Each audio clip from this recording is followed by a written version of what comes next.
আমি এত সুন্দর, তুই এত কুৎসিত কেন রে? আমার সাথে সবাই খেলে, কিন্তু তোর সাথে কেউ খেলে না। দেখ তো আমি কি সুন্দর। আমার তোর সাথে থাকতে একেবারেই ভালো লাগে না। তুই অত কালো হয়েছিস কেন? আমার মতো এত সুন্দর হতে পারিসনি। তোর সাথে আমার থাকতে ইচ্ছা করে না। তুই এখনই আমার বাসার থেকে চলে যা। তোর সাথে আর আমি এক মুহূর্তও থাকবো না। সবাই আমার সাথে এমন ব্যবহার করে, এখন তুইও আমার সাথে এমন ব্যবহার করছিস। ভগবান আমাকে এমন করেছে, তাতে আমার কি দোষ? আমি তো কিছু বুঝি না, তুই এখান থেকে চলে যা, নাহলে সবাই আমাকে কালোর বোন বলে খেপাবে। যদি কোনোদিন সুন্দর হতে পারিস সেদিন আমার বাসায় আসবি, নাহলে কোনোদিন আসবি না।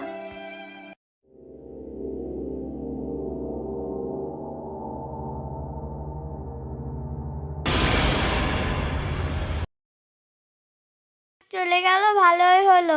এখন আর আমাকে কেউ কালোর বোন বলে খেপাবে না। এখন আমি একাই থাকতে পারবো, কেউ আমাকে জ্বালাতে পারবে না।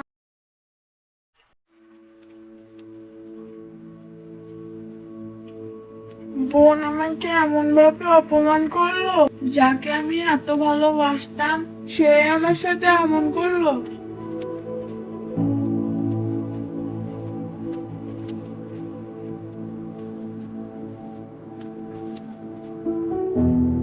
ওই বাসার থেকে তো চলে আসলাম, এখন একটা ভালো বাসা খুঁজতে হবে। দেখি এদিক ওদিকে পায় নাকি।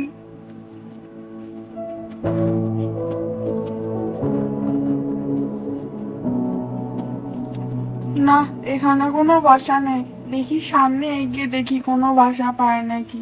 সন্ধ্যা লেগে যাচ্ছে, তাড়াতাড়ি বাসা খুঁজতে হবে আমাকে।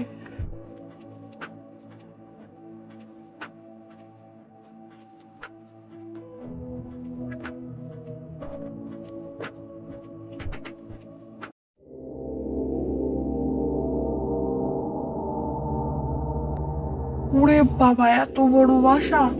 কিন্তু এত বড় বাসাটা কার? দেখি তো কেউ আছে নাকি।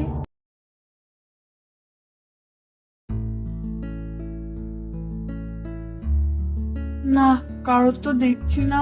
এ বাসায় তাহলে এখন আমি থাকতে পারবো।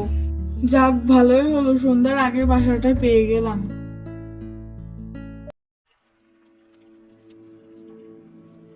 কি রে টুনি, তোর সাথে তোর দিদি কই? দিদিকে তো দেখছি না। হ্যাঁ, আমিও বিষয়টা খেয়াল করেছি। তোর দিদি আবার মেকআপ করে ফর্সা হতে গেল নাকি? না, ওকে তাড়িয়ে দিয়েছি। এরকম কালো পাখিকে আমার দিদি বলতে লজ্জা করে। ওর জন্য সবাই আমাকে অপমান করতো, তাই তো আমি ওকে তাড়িয়ে দিলাম। না টুনি, তুই তো এটা একদমই ঠিক করিস নাই। তোর দিদি কালো হলেও মনটা খুব ভালো। তুই ওকে তাড়িয়ে দিয়ে খুব ভুল করেছিস। এখন হয়তো বুঝতে পারছিস না, কিন্তু পরে ঠিকই বুঝতে পারবি। তাও সে ঠিক, আমার দিদির মনটা ভালো হলো। আমার দিদি দেখতে অনেক বিশ্রী। আচ্ছা, ওসব কথা ছাড়, এখন চল আমরা গল্প করি।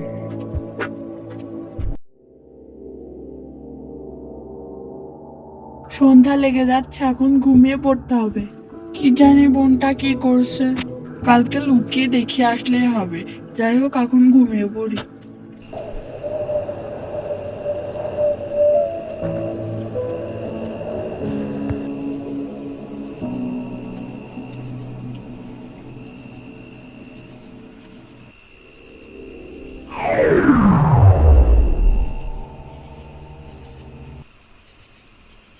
আমি জানি কালো, তোমার মনটা খুবই ভালো, আর তাই তোমাকে আমি সাহায্য করব। তোমাকে আমি পৃথিবীর সবচেয়ে সুন্দর পাখি বানিয়ে দিচ্ছি।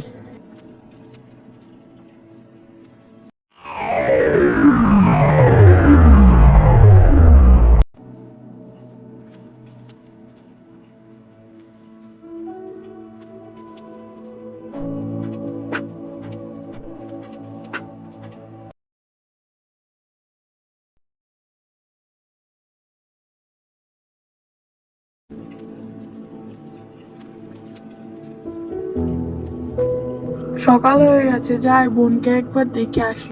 আমি তো কখনো সুন্দর হতে পারবো না, আর তা কখনো সম্ভব না। আর তাই বোনের সামনেও কখনো যেতে পারবো না। যাই লুকিয়ে একবার বোনকে দেখে আসি।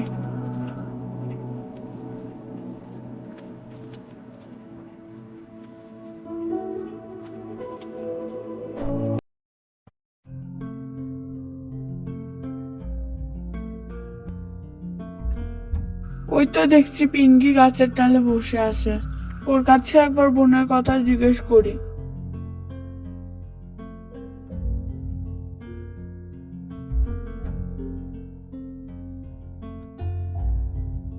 কিরে পিঙ্কি, কেমন আছিস? আমার বোন ভালো আছে তো?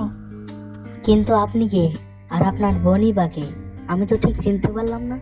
পিঙ্কি, তুই আমার চিনতে পারছিস না? আমি হলাম কালু, আর আমার বোন হলো টুনি। কিন্তু কালু, তুই তো অনেক কালো ছিলি, এরকম সুন্দর হলে কি করে? কই, আমি সুন্দর হয়েছি নাকি? কি বলছিস তুই? বিশ্বাস না হলে তোর ডানাটা একবার মেলে দেখ।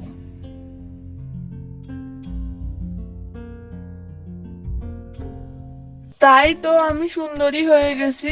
তাহলে এখন আমি আমার বোনের কাছে যেতে পারবো। ধন্যবাদ। এখন তাহলে আমি আসি।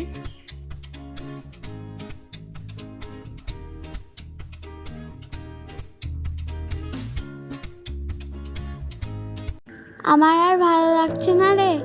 একদিন হয়ে গেল দিদি এখনো আসেনি, আর মনে হয় আসবেও না। এখন বুঝতে পারছি আমি কি ভুল করেছি।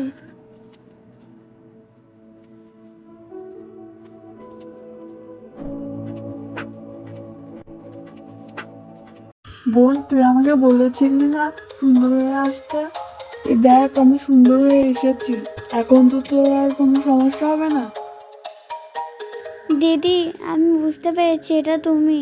আমার আর এরকম ভুল কোনোদিনও হবে না। আমি আর তোমার সাথে এরকম ব্যবহার কোনোদিনও করব না। আমাকে পারলে ক্ষমা করে দিও দিদি।